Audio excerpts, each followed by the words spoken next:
نحمده ونصلي ونسلم على رسوله الكريم أما بعد فأعوذ بالله من الشيطان الرجيم بسم الله الرحمن الرحيم ولا تكونوا كالذين نسوا الله فأنساهم أنفسهم أولئك هم الفاسقون لا يستوي أصحاب النار وأصحاب الجنة أصحاب الجنة هم الفائزون لو أنزلنا هذا القرآن على جبل لرأيته خاشعا متصدعا من خشية الله وتلك الأمثال نضربها للناس لعلهم يتفكرون صدق الله العظيم. سورہ حشر اور آیت نمبر 19 سے انشاءاللہ آج ہم درس کا آغاز کریں گے.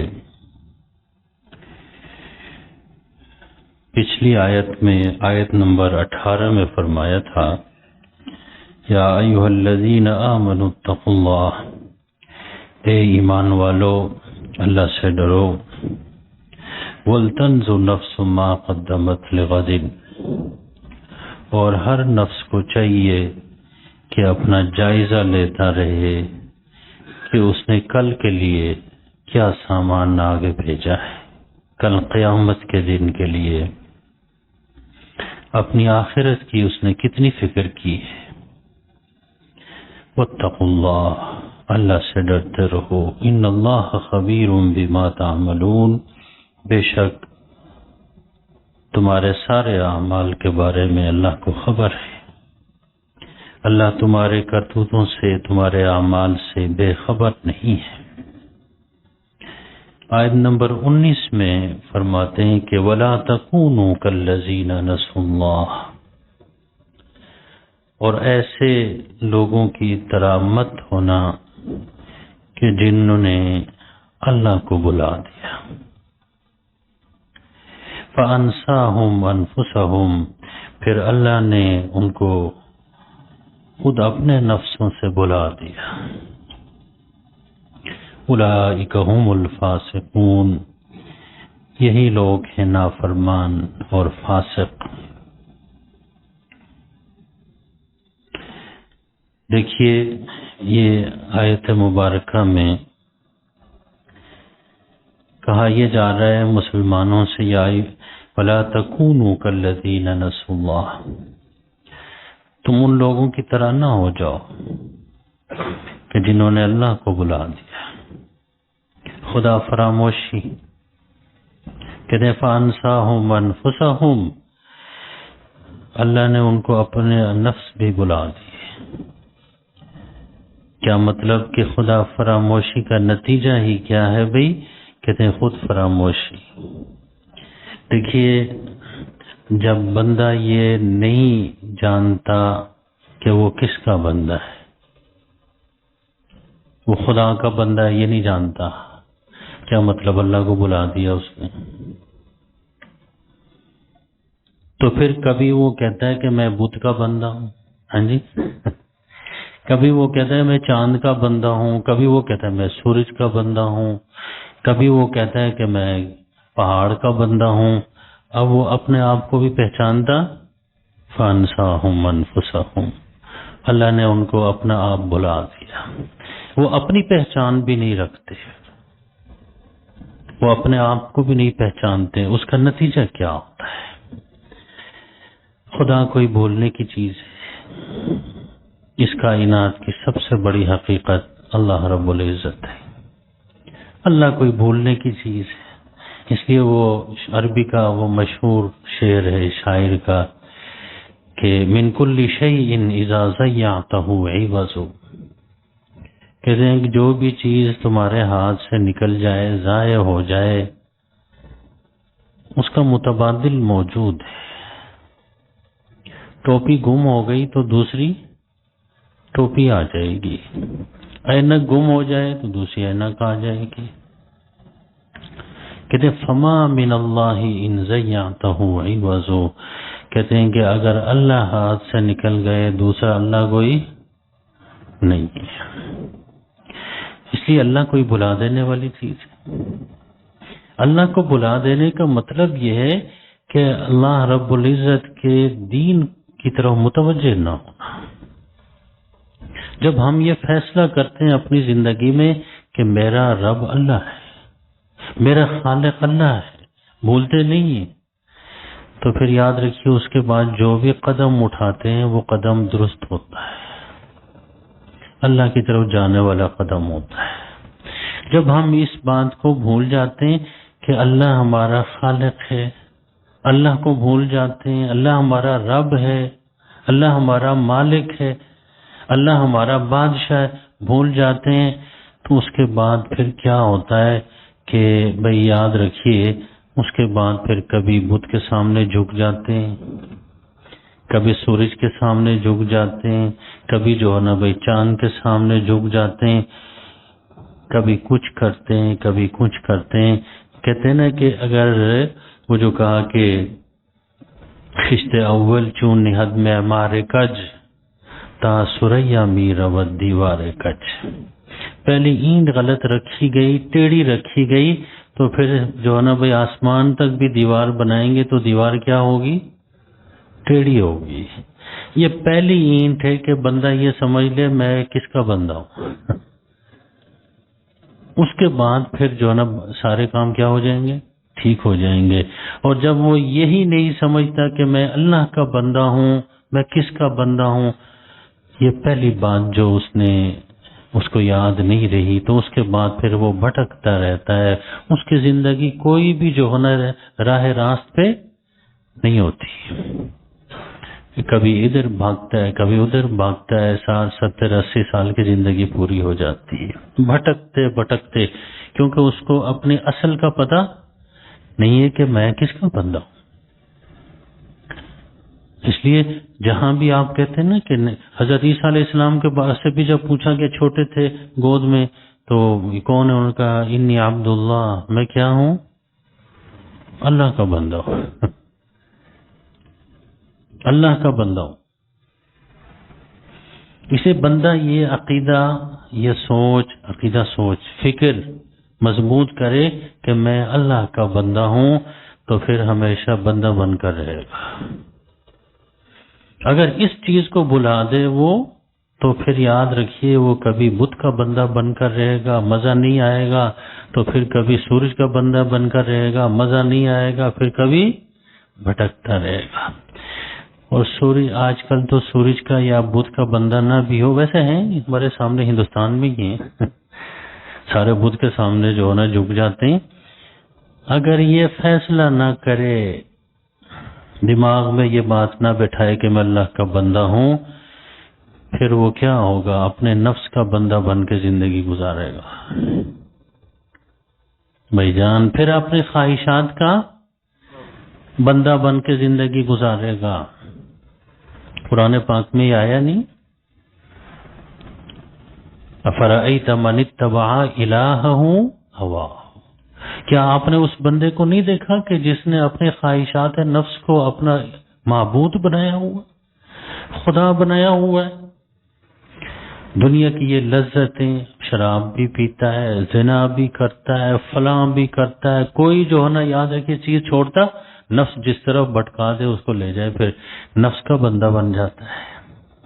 اس لیے سب سے پہلے مجھے بھی سوچنا ہے، آپ نے بھی سوچنا ہے کہ ہم کس کے بندے ہیں. ہاں آیا قرآن میں وعباد الرحمن، رحمان کے بندے، ہم رحمان کے بندے ہیں، اللہ کے بندے ہیں.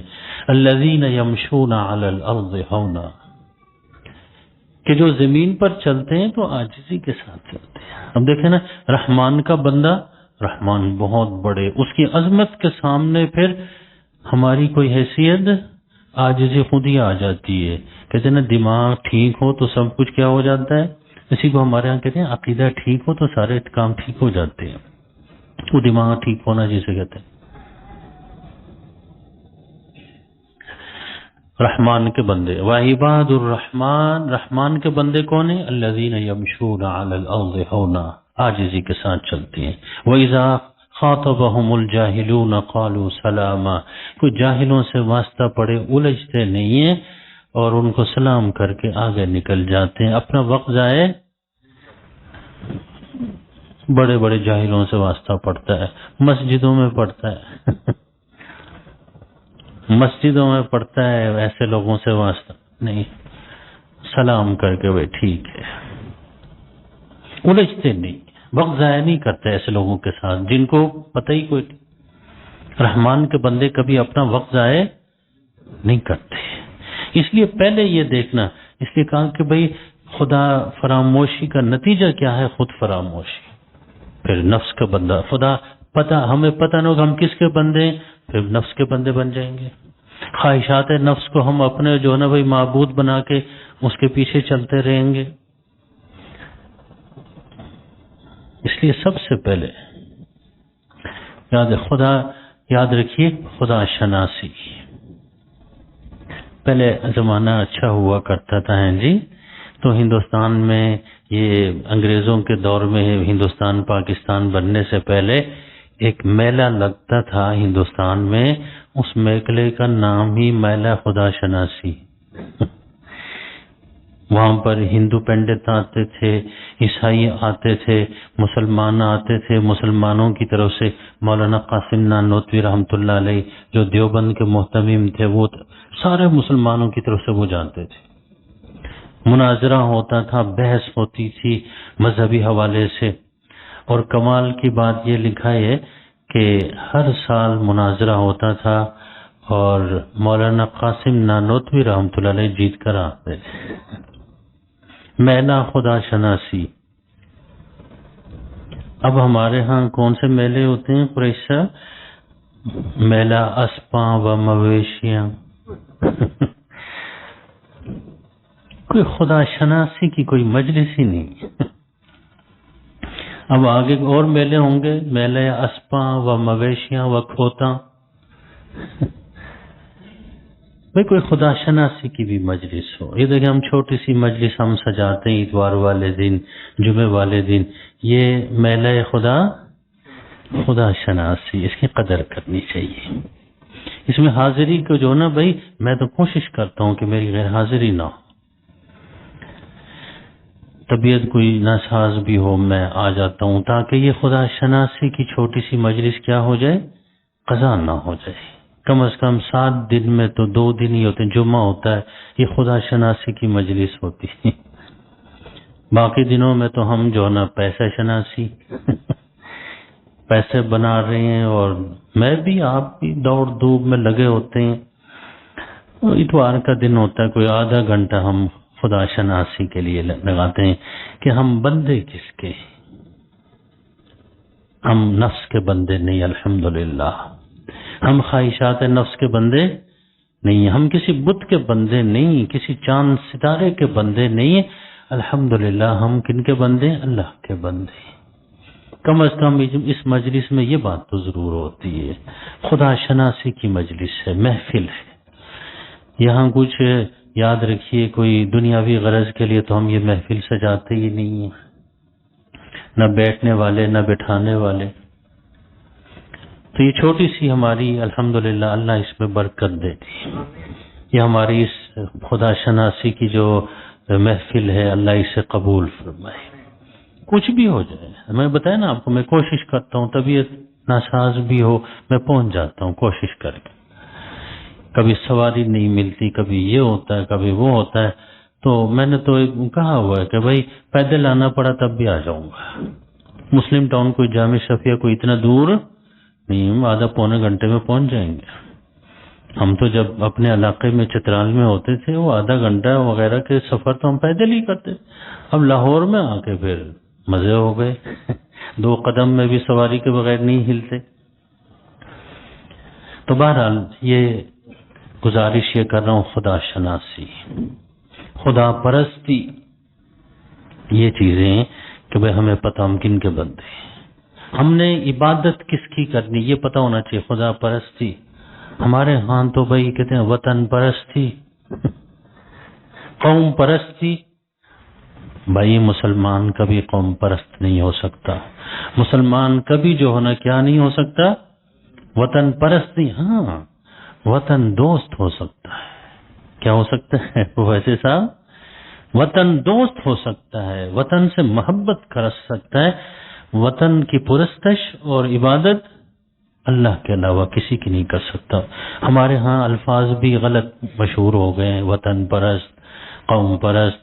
بھائی ہم مسلمان ہیں، ہم خدا پرست ہیں، خدا کی پرستش کرتے ہیں، خدا کے علاوہ کسی کی ایاک نعبد و ایاک نستعین ہر نماز میں ہم پڑھتے ہیں۔ پھر قوم پرست کیسے ہو گئے؟ پھر وطن پرست کیسے ہو گئے؟ وطن دوست ہیں، ہم اپنے وطن سے دوستی کرتے ہیں، محبت رکھتے ہیں اپنے ملک سے، یہ ٹھیک ہے۔ بہرحال دیکھیے کہتے ہیں کہ بھئی جب آدمی خدا فراموشی اختیار کرتا ہے، نسوا اللہ فانساہم انفسہم، پھر خود فراموشی میں مبتلا ہو جاتا ہے، اس بیماری میں، اولئک هم الفاسقون، یہی لوگ نافرمان ہیں۔ جب خود فراموشی میں مبتلا ہو، اس کو پتہ نہ ہو میں کس کا بندہ ہوں، پھر تو کیا ہوگا؟ فسق کی زندگی گزارے گا، گناہ کی زندگی گزارے گا، شراب پیے گا، کیونکہ اس کو نہیں پتا میں کس کا بندہ ہوں۔ پتہ ہو اللہ کا بندہ ہوں، اللہ نے شراب پینے سے کیا کیا ہوا ہے، نہیں پیے گا۔ پھر نماز نہیں پڑھے گا، کیونکہ اس کو پتا نہیں کہ بھئی میں کس کا بندہ ہوں۔ اولئک هم الفاسقون، فرمایا کہ لا یستوی اصحاب النار و اصحاب الجنہ۔ میں نے آپ سے عرض کیا تھا کہ سورہ حشر میں منافقین کے حوالے سے گفتگو ہوئی، اور خصوصاً بنو نذیر کو جب حضور علیہ الصلوۃ مدینہ سے جلا وطن کرنے لگے، اس حوالے سے یہ ابتدائی پہلا رکوع، دوسرا رکوع یہ چلتے رہے، یہ آخری رکوع ہے۔ اب دیکھیے بنو نذیر یہودی تھے، سازشیں کر رہے تھے ریاست مدینہ کے خلاف۔ یہ صرف آج کی بات نہیں کہ بھئی فلسطین میں یہودی سازش کر رہے ہیں یا امریکہ میں بیٹھ کے یا برطانیہ میں بیٹھ، شروع سے ان کا کام ہی یہ ہے، یہ کھچڑی پکانا ان کی سرشت میں داخل ہے۔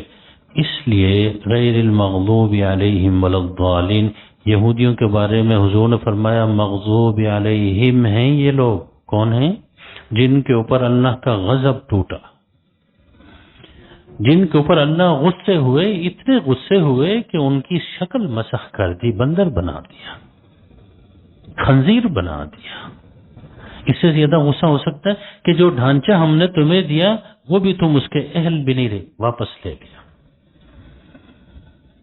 اس لیے آج جو سازشیں ہو رہی ہیں مسلمانوں کے خلاف فلسطین میں، ادھر ادھر، صرف فلسطین میں نہیں پوری دنیا میں، یہ یہودیوں کی سرشت میں داخل ہے۔ یہ کون کرتے تھے؟ اس حضور کے زمانے میں بھی کرتے تھے۔ یہ بنو نذیر کو نکالنے کا حضور نے فیصلہ، منافقین نے ان کا ساتھ دیا، ان کو جو ہے نا کیا کرتے، تھپکی دیتے رہے، ڈٹے رہو، تمہیں کوئی نہیں نکال سکتا مدینہ سے۔ لیکن جب حضور نے محاصرہ کیا، نکالنے لگے، منافقین بھاگ گئے، اپنے گھروں سے باہر نہیں نکل سکتے۔ آخری رکوع میں پھر سب کو نصیحت، دیکھیں میں نے پچھلے درس میں عرض کیا تھا، یہ جو شروع میں ہے نا کہ آخری رکوع میں کہ شروع میں آیا کہ بھئی یا ایھا الذین آمنوا اتقوا اللہ، اے ایمان والو تقوی اختیار کرو، اللہ سے ڈرو، خوف خدا کے سائے میں زندگی گزارو۔ روئے سخن منافقین کی طرف ہے۔ صحابہ کرام تو خدا سے ڈرتے زندگی گزارتے تھے۔ نصیحت کا یہ آخری جو رکوع، اس میں نصیحتوں میں یہ اے ایمان والو اپنے ایمان کی لاج رکھو، اپنے ایمان کی آبیاری کرو۔ روئے سخن منافقین کی طرف، ایمان کا دعویٰ کرتے ہو پھر ایماندار بن کے دکھاؤ۔ یہ صرف زبانی جمع خرچ سے تو بات نہیں بنی۔ انہی کو کہا جا رہا ہے کہ بھئی تم ان لوگوں کی طرح نہ ہونا کہ جنہوں نے اللہ کو بلا دیا، یہود۔ کہا منافقین سے جا رہا ہے، پھر اللہ نے ان کو اپنے نفس بلا دیے، پھر انہوں نے فسق و فجور کی زندگی میں پڑ گئے، ان کی زندگیاں ناپاک ہو گئی، پوری زندگی ناپاک ہو گئی۔ اس لیے عقیدہ ٹھیک ہو تو پوری زندگی کیا ہو جاتی ہے؟ پاکیزہ ہو جاتی ہے، گناہوں سے پاک زندگی۔ اتقوا اللہ تقوی والی زندگی. یہاں بھی نصیحت کی جا رہی ہے بھائی جان، یہ نہ سمجھنا کہ جنت اور جہنم یہ کوئی دو بستیاں ہیں. ہاں جی یہ کوئی دو محلے ہیں جی، ٹاؤن شپ اور جو ہے نا بھائی ماڈل ٹاؤن. نہیں، کوئی یہ نہ سمجھے کہ 19-20 کا فرق ہوگا سہولتوں کا. ہے جی غلط فہمی میں نہ رہیں. منافقین کو یہی غلط فہمی تھی کہ جنت جہنم 19-20 کا فرق ہوگا. ہیں جی ایک محلے سمجھ گئے کہ نہیں، ٹاؤن شپ ہے وہاں سے بھائی ماڈل ٹاؤن ہے، کوئی تھوڑا بہت فرق ہے سہولتوں کا آسائشوں کا. میں نہیں، لا یستوی اصحاب النار و اصحاب الجنہ، جنت والے اور جہنم والے برابر.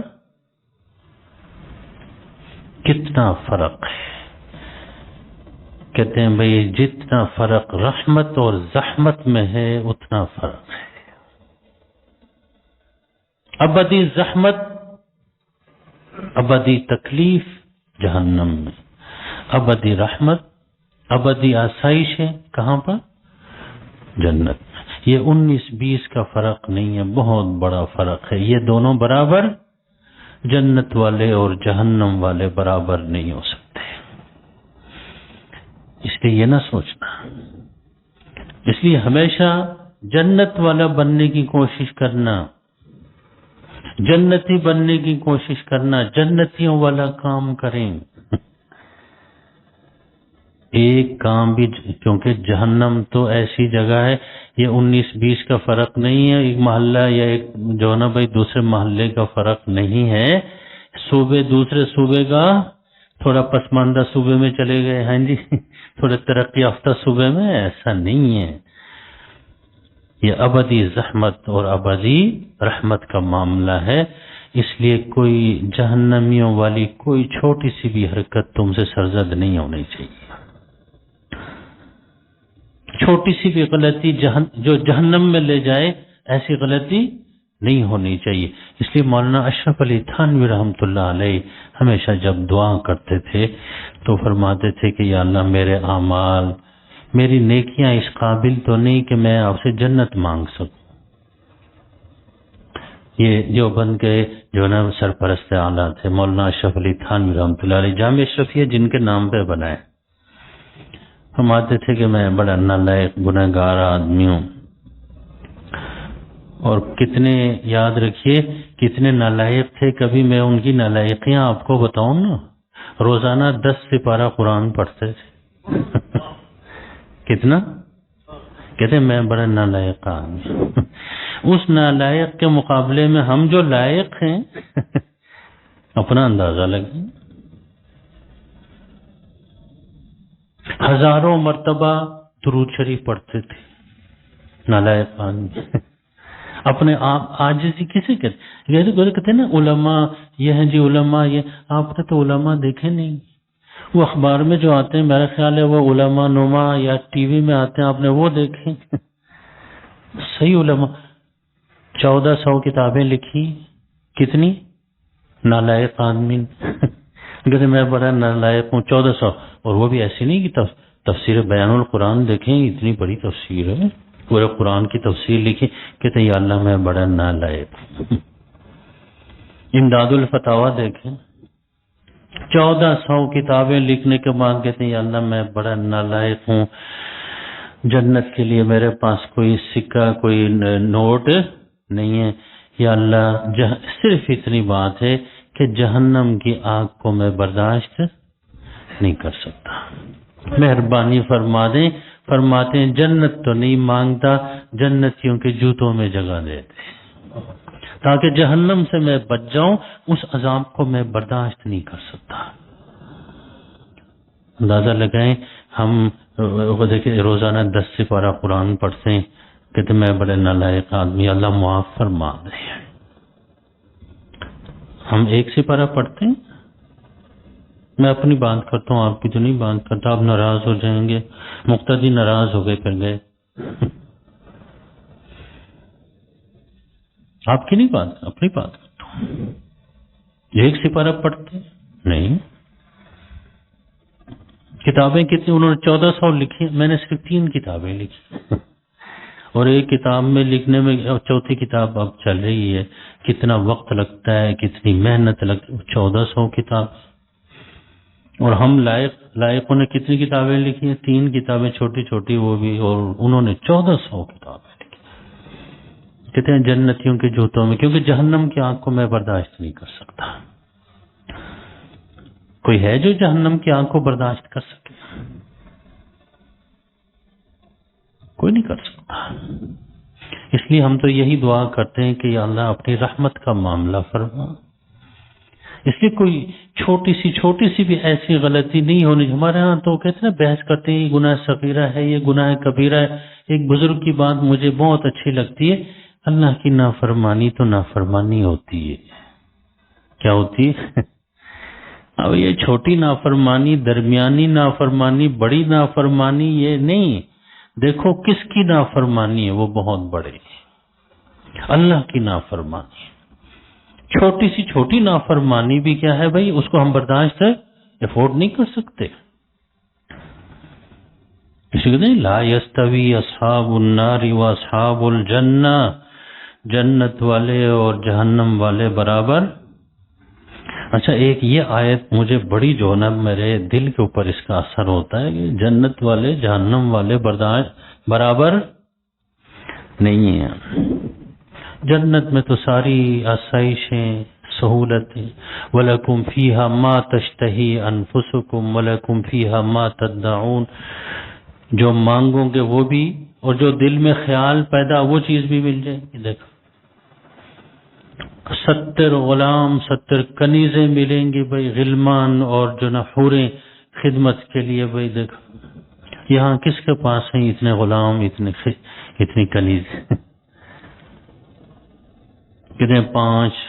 یہ جو کہتے ہیں کہ بھائی جنت میں نہریں ہوں گی، دودھ کی نہر، خالص دودھ. بھائی جان ہم تو اپنے دودھ والے سے لڑتے لڑتے تھک گئے کہ پانی نہ ڈالو. نہیں، پانی نہیں ڈالتا، قسم خدا کی پانی نہیں ڈالتا. ہاں برف ڈالتا ہوں. اب وہ برف پگھل کے کیا بنتا ہے؟ سونا بنتا ہے. پانی بنتا ہے. کتنا ڈالتے ہیں؟ کین میں کوئی 4-5 کلو برف ڈالتے ہیں. میں کہا کیوں ڈالتے ہو، ایسا کیوں کرتے ہو؟ کہتے ہیں وہ کرایہ شرائع اس میں سے نکل آتا ہے. اور ایسے ایسے دودھ والے پانی میں، پانی میں نے آخری وہ ان سے یہی کہا اپنے دودھ والے سے کہ مہربانی کرو کوئی ٹوٹی کا صاف پانی ڈال دیا کرو. کہیں سے بھی جوہر سے بھی ڈال دیا پانی ڈالنا. میں نے کہا آخری معاہدہ ان کے ساتھ یہی ہوا ہے کہ بھائی اگر ڈالنا ہی تو کیا کریں، ٹوٹی کا پانی ڈال دیں، صاف پانی ڈال دیا کریں. میری صحت بڑی کمزور ہے، مسئلہ ہو جاتا ہے مجھے، سمجھ گئی. آخری معاہدہ یہی ہوا. جنت میں کیا ہوگا؟ فیہا انہار من ماء، نہر ہوگی، پانی کی نہر. دیکھا صاف پانی. لاہور کا پانی صاف نہیں بھائی، ہم پیسے دے کے پانی کین لے کے پیتے ہیں بھائی. لاہور کا پانی پینے کے قابل نہیں ہے. معدے خراب، جگر خراب ہیں جی، اسی کی وجہ سے. صاف پانی ملے گا جنت. ایک نہر عربی میں کہتے ہیں دریا کو. ہمارے ہاں جس کو نہر کہتے ہیں وہ نہیں، اس کو جدول کہتے ہیں عربی میں. نہر راوی، دریائے راوی. نہر 3 لفظ سے، بحر سمندر کو کہتے ہیں، نہر دریا کو کہتے ہیں، جدول جس کو ہم نہر کہتے ہیں اس کو جدول کہتے ہیں عربی میں.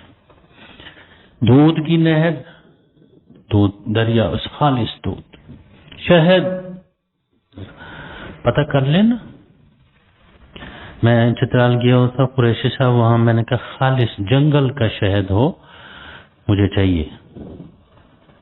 ایک دوست نے کہا تھا مجھے لا کر دے دیں. میں نے پتا کہ 7,000 روپے کلو. کتنے میں؟ 7,000 روپے میں کلو.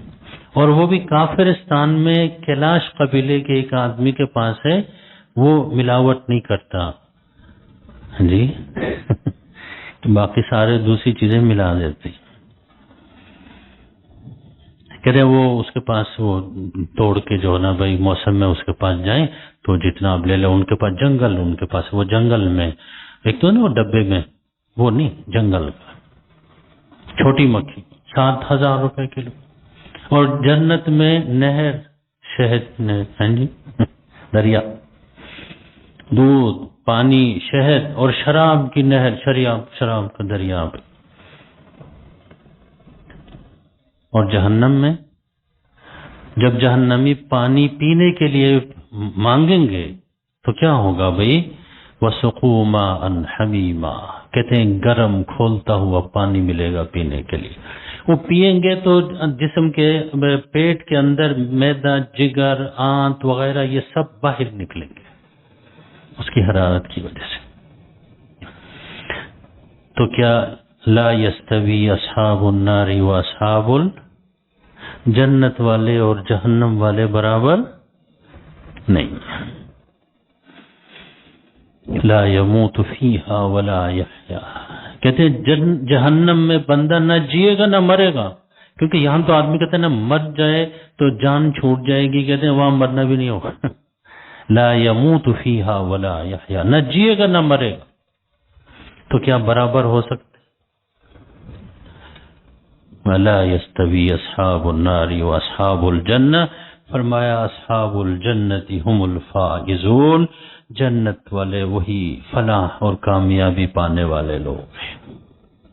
اس لیے دوسری جگہ قرآن میں فرمایا ذَلِكَ يَوْمُ التَّغَابُنِ، یہ ہار جیت کا دن ہے۔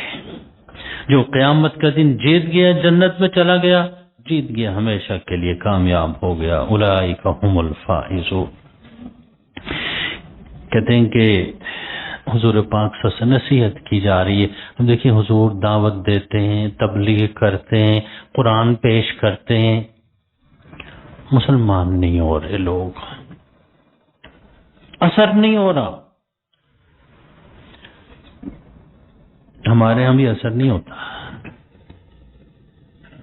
میرے ایک مقتدی مجھ سے فوت ہو گئے، بابا جی تھے، یہ بابا جی بڑے تکڑے ہوتے ہیں، مجھے کہنے لگے آپ جمعے میں مسئلہ بیان کرتے ہیں سود حرام ہے، آپ کے مقتدی سود کھاتے ہیں، آپ کے بیان کا اثر ہی کوئی نہیں ہو رہا۔ میں نے کہا پھر کیا کیا جائے؟ کہنے لگا آپ بیان کرنا ہی بند کرتے ہیں۔ آپ کہتے ہیں قرآن کا درس دیتے ہیں، آپ بتاتے ہیں یہ چیز حرام ہے، تو آپ کے مقتدی تو باز ہی نہیں آتے۔ میں نے کہا کیا کیا جائے؟ بند کرتے ہیں۔ میں نے کہا نہیں، محمد الرسول اللہ صلی اللہ علیہ وسلم قرآن پیش کرتے تھے، ان کے اوپر وحی نازل ہوتی تھی، پیش کرتے تھے، اثر نہیں ہوتا۔ ابو جہل پر کبھی اثر ہوا ہے؟ ابو لہب پہ اثر ہوا ہے؟ نہیں ہوا۔ تو کیا حضور نے دعوت دینی چھوڑ دی، تبلیغ چھوڑ دی، قرآن پیش کرنا چھوڑ دیا؟ نہیں بھائی، ہم اپنا کام کرتے رہیں گے، ہم اپنا اجر پاتے رہیں گے، باقی اوپر والا جس کو چاہے ہدایت دے دے۔ ہمارے ہاں تو کہتے ہیں کہ بھائی جوڑے آسمانوں پہ بنتے ہیں، جی یہی کہتے ہیں نا، جوڑوں کا فیصلہ بھی ابھی آسمان، بھائی ہر چیز کا فیصلہ آسمانوں پہ ہوتا ہے، صرف جوڑوں کا نہیں ہوتا۔ ہر چیز کا فیصلہ آسمانوں پہ ہوتا ہے، اللہ کا ہدایت کے فیصلے بھی وہیں سے آتے ہیں۔ اس لیے مجھ سے تو لاہور کے یہ ماڈل ٹاؤن کے ایک آدمی نے وہ مجھ سے پوچھا آپ سے ملنا ہے؟ میں نے کہا جی مل لیں، بالکل ابھی مل رہے ہیں۔ کہنے لگے نہیں آپ کہاں رہتے ہیں، وہاں آپ کو ملنا ہے، تفصیلی بات کرنی ہے آپ سے۔ میں نے کہا ٹھیک ہے، جامع شفیع آ جائیں۔ کہنے لگے جامع شفیع کہاں ہے؟ لاہور میں رہتے ہیں، پتہ نہیں جامع شفیع کہاں ہے۔ اور اللہ نے ہدایت دی، یاد رکھیے ہمارے پاس برطانیہ سے برٹش پاسپورٹ والے طالب علم آ کے پڑھ کے دورہ حدیث کر کے سند لے کے چلے جاتے ہیں، ہر سال ہوتے ہیں۔ پچھلے سال 2 طالب علم تھے برٹش پاسپورٹ والے، آئے دورہ حدیث کیا۔ اس وقت ہمارے پاس 800 طالب علم ہیں جامع شفیع میں دورہ حدیث شریف، پچھلے سال 750 تھے تقریباً۔ اب دیکھیے برطانیہ کے اس آدمی کو اللہ نے ہدایت دی، برطانیہ سے کہاں پہنچایا؟ جامع اشرفیہ پہنچایا، لاہور والے کو جامع اشرفیہ کا نہیں کتنے لوگ یہاں ماڈل ٹاؤن میں ہوں گے ان کو مسجد کا پتہ، مسجد کے دروازے کا نہیں پتہ. ہم جیسے فقیروں کو اللہ نے مسجد کا دروازہ دکھا دیا. یہ اللہ کی مہربانی، توفیق اس نے دینی ہے، باقی صدا ہم لگاتے ہیں. ہمارا کام ہے بھائی یاد رکھیے، تبلیغ، دعوت، تعلیم، تربیت، قرآن پہنچانا، حدیث پہنچانا، اللہ کے دین کو آگے پہنچانا. ہم یہ کام کرتے رہیں.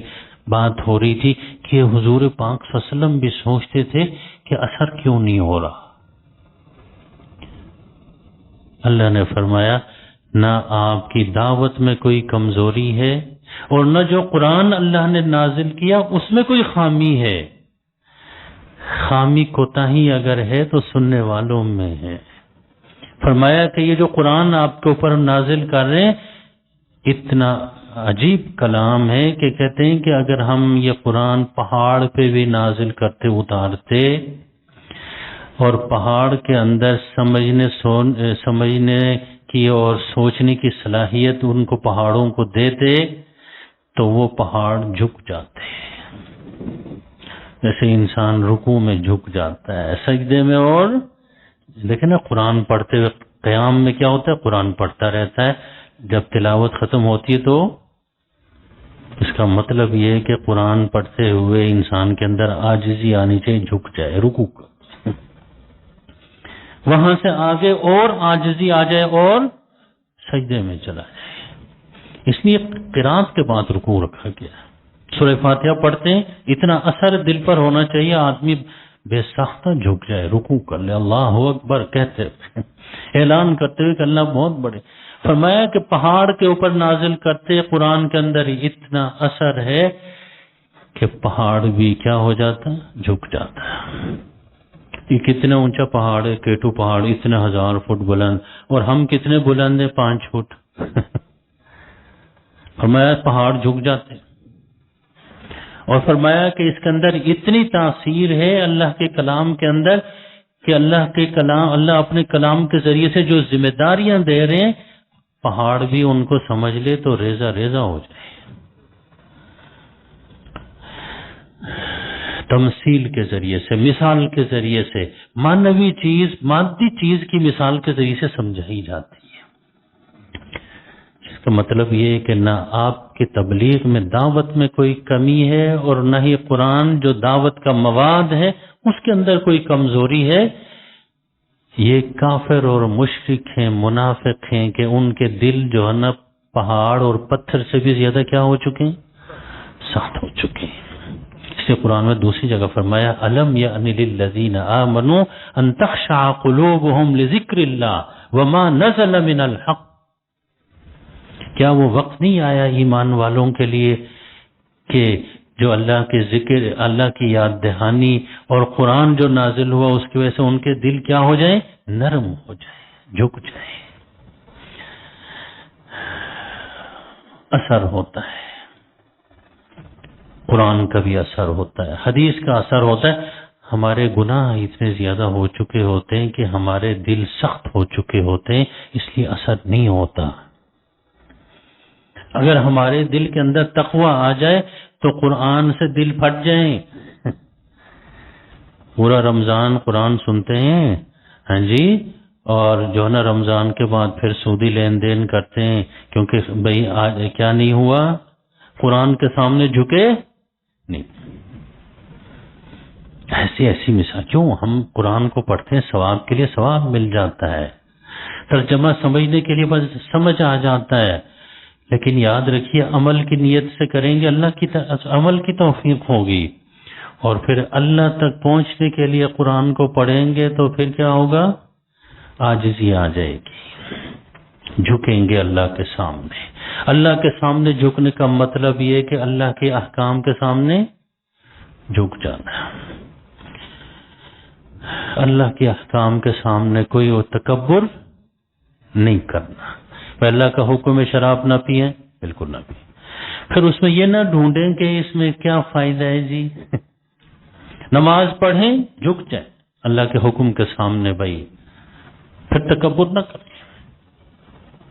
اللہ کا حکم ہے، بات آ گئی ختم ہو۔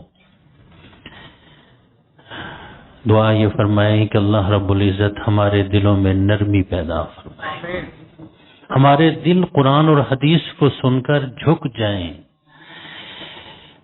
عاجزی خاکساری پیدا ہو جائے، اللہ کے دین اللہ کے احکام کے سامنے ہم جھکنے والے بن جائیں، تکبر سے، غرور سے، اللہ کے احکام کے سامنے اکڑنے سے اللہ محفوظ فرمائے۔ ترجمہ آپ دیکھیں کہ لو انزلنا ھذا القرآن، حضور کو تسلی دی جا رہی ہے، اگر ہم یہ قرآن نازل کرتے علی جبل، پہاڑ کے اوپر، لرأیتہ خاشعا، تو آپ اسے دیکھتے جھکتے ہوئے، متصدعا، ریزہ ریزہ ہوتے ہوئے، من خشیت اللہ، اللہ کے خشیت اور خوف کی وجہ سے۔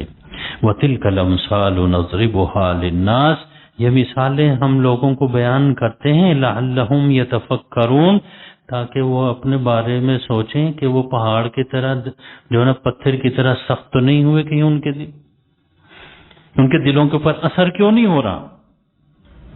چھوٹی یاد رکھیے، جب اثر قبول کرنے کا وقت ہوتا ہے، ہم اس وقت میرا چھوٹا بیٹا، میں کبھی کبھی ان کو وہ کرتا ہوں، وہ بڑا لاڈلا ہے، وہ کہتا ہوں ماں اچھی لگتی ہے، میں اچھا لگتا ہوں باپ، کہتے ہیں باپ اچھا لگتا ہے۔ ایک دن میں نے ان سے کہا قریش صاحب کہ ماں زیادہ اچھی لگتی ہے، ہم کو باپ اچھا لگتا ہے۔ کہنے لگے بات تو یہ ہے کہ باپ اچھا لگتا ہے، لیکن ہم نے آج حدیث پڑھی، اسکول میں پڑھتے تھے، چھوٹے تھے، حدیث ہم نے پڑھی ہے ماں کا حق زیادہ ہے۔ کیا ہے؟ حضور نے فرمایا نا کہ صحابی نے پوچھا حضور سے کہ جی میں سب سے زیادہ کن کی خدمت کروں؟ ماں کی کرو، پھر ماں کی کرو، پھر ماں کی کرو، چوتھے نمبر پہ کہا باپ کی کرو۔ کہتے ہیں ماں کا حق زیادہ ہے۔ اب دیکھیے وہ چھوٹا بچہ بھی اگر سمجھنے کی کوشش کرتا ہے تو اس کے دل کے اوپر حدیث کا، تعلیم کا، علم کا اثر ہوتا ہے۔ ہم اثر قبول کرنے کے لیے نہیں بیٹھتے، ہم تو ثواب کمانے کے لیے بیٹھتے ہیں، ثواب مل جاتا ہے، اثر نہیں ہوتا۔ دل پہ اثر ہو جائے، تاثیر، پھر ثواب بھی مل جائے گا، پھر اجر بھی مل جائے گا، پھر جنت بھی مل جائے گی، پھر خدا بھی مل جائے گا۔